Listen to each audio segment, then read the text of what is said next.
syempre ang ating gawaan ng sasakyan ay nauwi na naman sa malupit na inuman kasama ang ating tropa si Charles. Yo, may nabili eh. So, ayun.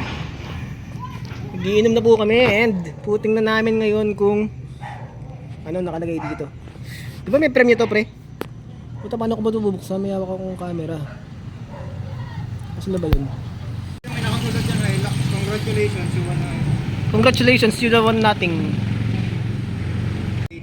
So paano, pre? Sisimulan na ba natin ng vlogging careers? Simulan natin ang simulan hanggang sa wala tayong matapos. Hanggang wala tayong matapos kasi nagsisimula na ang inuman, di ka pa nakakashot kaya wala tayong matatapos niyan. Tama ba ako mga kukuryo? Tama, di ba? Sabay ko langot. Unang tagay, ngibit agad. Tutubigan muna kita, pare. Tama, mag-may TV tayo. Ha? Ay! Mama! Nagbablog ko eh. Pag-uusapan natin ngayon kung ano ang problema ng ating sasakyan. At tanungin natin itong ating malupit na mechanics na si Charles Alvarez kung ano ang posibleng mali ng ating sasakyan. Ano ba problema doon, pre? Ano? Parang hindi ko alam, owner siguro o kaya ano, possible throttle body or ano, body niya. Parang ganun. So, sasabihin po namin ng problema namin. Nagpalit po kami ng spark plug, pre, no?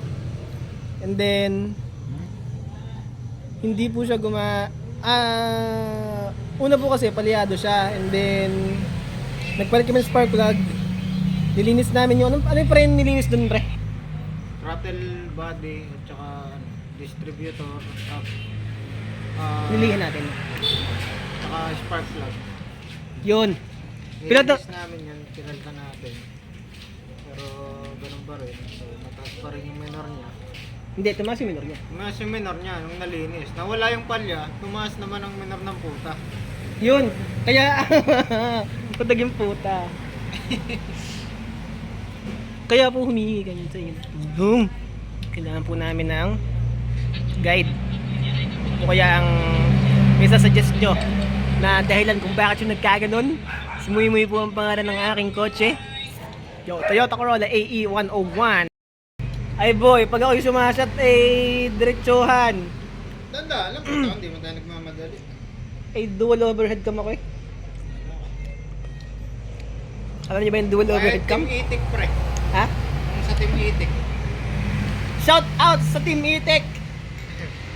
Ang leader ng Team Itek ay si Muhammad. Bakit daw si Muhammad? Japanese naman.